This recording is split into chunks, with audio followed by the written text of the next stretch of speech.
دیکھیں نہ پارلیمان کو پتا ہے، پارلیمان ایک فورم ہے کہ جہاں پارلیمان پر is not a part آپ of this لوگوں کو agreement نا۔ کانفیڈنس میں لے سکتے ہیں۔ آئے گا کیبنٹ کو بھی پارلیمان نہیں پتا، ڈسکس ہوگا۔ کیبنٹ کو بھی نہیں پتا۔ فرینکلی ڈاکٹر صاحب میرے لیے محترم ہے، میرے بھائی ہیں، نہیں کیبنٹ لیکن میں آیا نہیں ہے، کیبنٹ آپ کو ٹھیک بھی کہہ رہے نہیں ہیں۔ پتا۔ تو پتا ہے نا۔ اچھا اب پرائم منسٹر کو پتا ہونا، اس کے اوپر بھی سوالات ہیں۔ پہلی ملاقات کے بعد اس دفعہ ساتھ گئے اور جا کر اب پرائم منسٹر کو کچھ چیزیں پتا چلی ہوں گی، پرائم منسٹر کو بھی نہیں پتا ہوگا۔ دیکھیں ہم ایک سیکیورٹی اسٹیٹ ہے، یہ ایک فیکٹ ہے ایسا جس کو آپ ڈینائی نہیں کر سکتے۔ اب اس سیکیورٹی اسٹیٹ کی جو کمپلشنز ہیں یا جو اس کا طریقہ کار ہے، ہماری ریجن کے اندر بڑی وارز رہی ہیں، کئی ڈیکیڈز اس میں گزرے ہیں، سویلینز کو اس اعتماد کے قابل سمجھا نہیں جاتا، ان کے ساتھ وہ چیزیں شیئر نہیں کی جاتی۔ الیکٹڈ پرائم منسٹرز، شہید بی بی ایک زمانے میں سیکیورٹی رسک تھی، ان کو وہ انفارمیشنز تک ایکسس بھی نہیں دیا جاتا۔ اب سوال یہ پیدا ہوتا ہے کہ کیا ماضی کی یہ جو روش رہی اس کو پاکستان کو کوئی فائدہ ہوا؟ ہمیشہ ہم نے تو نقصانات ہی دیکھے۔ جو ڈیسیجن کنسنسس کے ساتھ اور رائے لے کر کیے جاتے ہیں پھر وہ دیر پا بھی ہوتے ہیں۔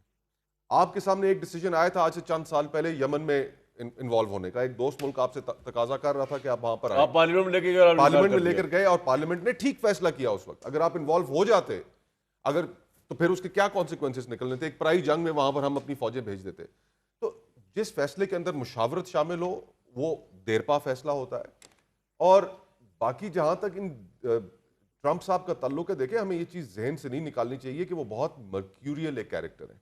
2018 کی ان کی پاکستان کے بارے میں کی گئی ٹویٹس نکالیں نا ذرا، جو چلائیں ذرا ٹی ویوں کے اوپر، وہ پاکستان کے بارے میں 2018 2019 میں کیا کہہ رہے تھے، کیا الفاظ تھے ان کے۔ تھمز اپ کر رہے ہیں وہ۔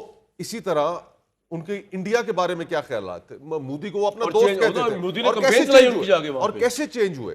ہر ہفتے وہ انڈیا کو ایک نیا پیغام دے رہے ہیں۔ دیکھیں شروع ہوا معاملہ سارا کہ انہوں نے ٹیرفز لگائے، پھر ٹیرفز کے بعد انہوں نے جو ویزا کا ایک ایکسس حاصل تھا انڈین ورک فورس کو وہ ختم آپ یہ کہہ رہے ہیں کہ قوم کو بتایا جائے کہ کیا ہوا ہے؟ بتانا چاہیے اگر ان کے پاس کوئی ڈیٹیلز ہیں۔ کوئکلی میں نے بریک لینی ہے، اس کے بعد کرکٹ پہ بھی تھوڑی سی بات ہونی ہے۔ دیکھیں بات یہ ہے، اگین میں وہاں سے شروع کروں گا کہ جب ہم مارکہ حق کی بات کرتے ہیں، پاکستان کی عسکری قیادت نے، خواہ وہ فیلڈ مارشل سید عاصم منیر ہوں، خواہ وہ ہماری ایئر فورس ہو، ایئر چیف ہوں ظہیر بابر سدھو صاحب ہوں، انہوں نے پوری دنیا میں اپنی صلاحیتوں کا اور اپنی وارفیئر ٹیکنالوجی کا لوہا منوایا ہے۔ ان کے قد کاٹھ میں اضافہ ہوا ہے، اس میں کوئی شک نہیں ہے۔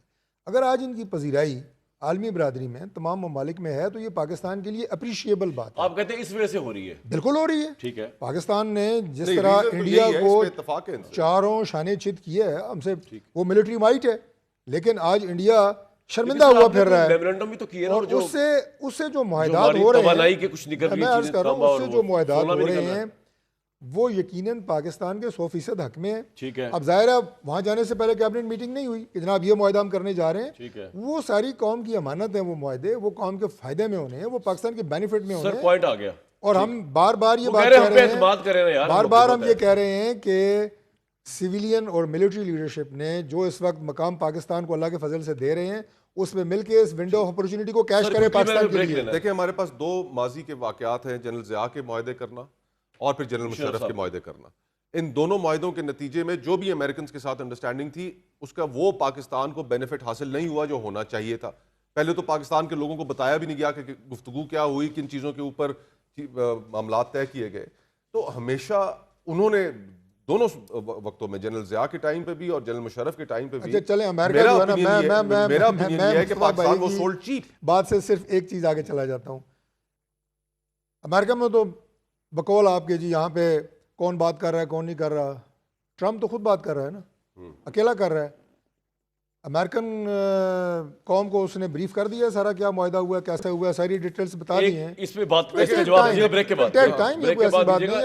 آپ غلط آرگومنٹ میں پھنس گئے ہیں۔ فائنینشل ٹائمز میں ان کی بات کا کوئکلی جواب دے دوں، فائنینشل ٹائمز میں آج بھی آرٹیکل چھپا ہوا ہے کہ ٹرمپ چاہتا کیا ہے اور ٹرمپ کی کیا، اور وہ باتیں چاہتا تو ہمارا بھی پتہ ہے ہمیں، آپ تو بتائیں ہم جو چاہتے ہیں میں آپ کو سارا بتا رہا ہوں، ہم بھی وہی چاہتے ہیں۔ قابل نہیں سمجھا جاتا۔ اور بھائی جب سویلینس کو اعتراض ہی نہیں تو آپ کون ہے آپ کو اعتراض ہو؟ جب شہباز صاحب کو اعتراض نہیں ہے، سویلینس کو اعتراض نہیں ہے، تو پھر پرابلم کیا؟ ایک بات اور بریک سے واپس آنے کے بعد، نہیں بریک پہ جانے سے پہلے، نہیں بریک پہ جانے سے پہلے کہ سویلینز اگر فارم 47 پہ نہ بیٹھے ہوتے تو پھر یہ پوچھنے کی، آپ طارق بھائی کی پارٹی کی کریڈنشل چیلنج کرتے نا، میرا دل لیجٹمیسی اور اخلاقیات، اگر آپ اخلاقیات کے ہائی گراؤنڈ سے بات کریں گے تو آپ یہ جواب لے سکتے ہیں کہ جس کا کوئی جو ہے